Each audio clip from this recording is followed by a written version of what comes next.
Iran ও ইসরায়েলের মধ্যে ১২ দিনের তীব্র সংঘাত বিশ্বকে তৃতীয় বিশ্বযুদ্ধের দ্বারপ্রান্তে নিয়ে গিয়েছিল। আমেরিকার প্রেসিডেন্ট ডোনাল্ড ট্রাম্প, যিনি এই যুদ্ধে আমেরিকাকে জড়িয়েছিলেন, এখন দাবি করছেন তিনিই শান্তির দূত। কিন্তু ইসরায়েল তার কোনো কথাই শুনছে না। ইরান বলছে তারা জিতেছে। তাহলে এই যুদ্ধবিরতির পেছনের আসল গল্পটা কি? আজকের ভিডিওতে আমরা উন্মোচন করব মধ্যপ্রাচ্যের জটিল রাজনীতি এবং ট্রাম্পের শান্তির খেলা।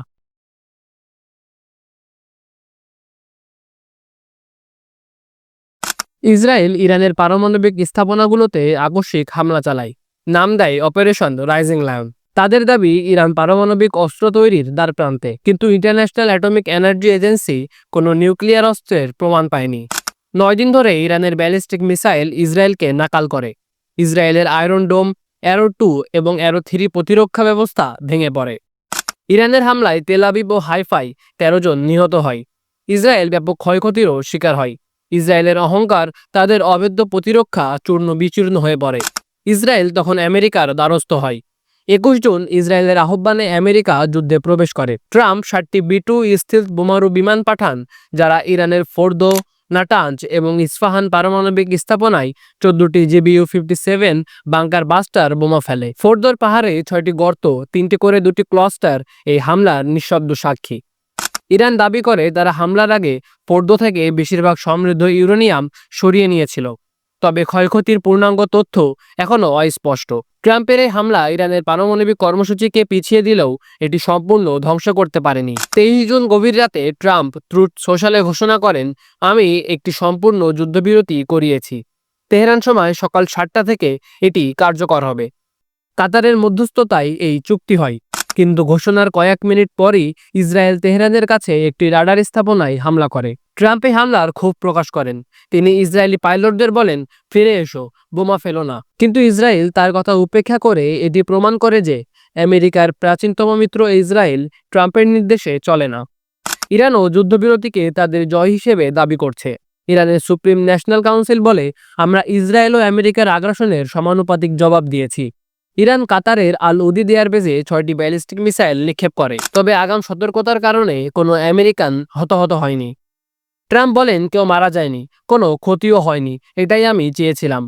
ইরানের রাষ্ট্রীয় মিডিয়া দাবি করে, আমরা শত্রুদের উপর যুদ্ধবিরতি চাপিয়েছি, তবে তারা সতর্ক করে, আমাদের হাত ট্রিগারে রয়েছে। ইরানের এই মুখরক্ষার হামলা তাদের জনগণের জন্য জয়ের উল্লাস সৃষ্টি করেছে। ১২ দিনের এই যুদ্ধে কে জিতল? ইসরায়েল দাবি করে তারা তেহরানের আকাশ নিয়ন্ত্রণ করেছে এবং ইরানের পারমাণবিক কর্মসূচি ক্ষতিগ্রস্ত হয়েছে। কিন্তু আন্তর্জাতিক বিশ্লেষকরা বলছেন, ইরানের পারমাণবিক জ্ঞান অক্ষুণ্ণ রয়েছে। ইরান এনপিটি থেকেও বেরিয়ে যাওয়ার হুমকি দিয়েছে, যা তাদের পারমাণবিক অস্ত্র তৈরির পথ সুগম করতে পারে। আমেরিকার জন্য এই যুদ্ধ ছিল একটি ঝুঁকিপূর্ণ পদক্ষেপ। ট্রাম্পের সমর্থকরা আরেকটি যুদ্ধ চান না। ইসরায়েলের অবাধ্যতা ট্রাম্পের জন্য অপমানজনক। এটি প্রমাণ করে যে আমেরিকার নীতি ইসরায়েল ও তাদের লবির প্রভাবে পরিচালিত হয়। এই যুদ্ধবিরতির পিছনে চীনের অদৃশ্য ভূমিকা উপেক্ষা করা যায় না।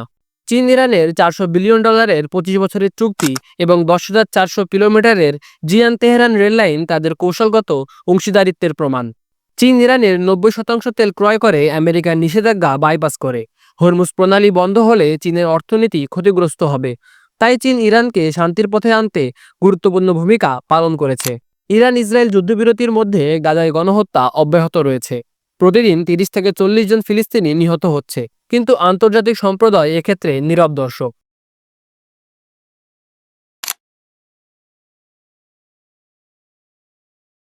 এই যুদ্ধবিরতি যদি টিকে থাকে, তবে গাজার জন্য শান্তির আলোচনা প্রয়োজন। তাদের পক্ষে কথা বলার কেউই নেই। ১২ দিনের এই যুদ্ধ কাউকেই স্পষ্ট বিজয়ী করেনি। ইসরায়েলের প্রতিরক্ষা ব্যবস্থা ভেঙে পড়েছে। ইরানের পারমাণবিক কর্মসূচিও পিছিয়ে গিয়েছে। আমেরিকা অপমানিত হয়েছে। ট্রাম্প নোবেল শান্তি পুরস্কারের দাবি করলেও এই যুদ্ধবিরতি ট্রিগারে হাত রেখে টিকে আছে। মধ্যপ্রাচ্যের জটিলতা এবং ইসরায়েলের প্রভাব আমেরিকার নীতিকে নিয়ন্ত্রণ করছে। প্রশ্ন রয়ে গেছে, এই শান্তি কতদিন টিকবে? আর গাজার নিঃশব্দ কান্নাই বা কে শুনবে?